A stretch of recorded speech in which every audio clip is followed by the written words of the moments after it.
Hello বন্ধুরা, দেখো আয়না রোশনি স্টেশনে চলে এসেছে। এবার কিন্তু আমরা মেলে উঠবো। দেখো আয়না রোশনি কত খুশি।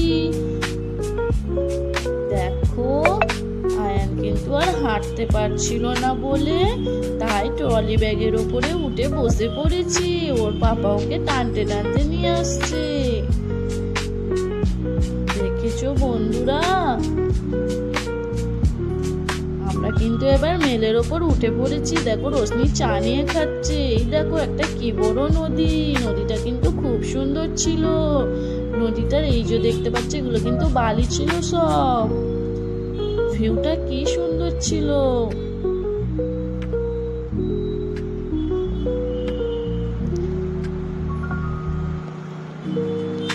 দেখো রোশনি তোমাদের বলছে নেক্সট ভিডিও এর পরের পার্টে দেব।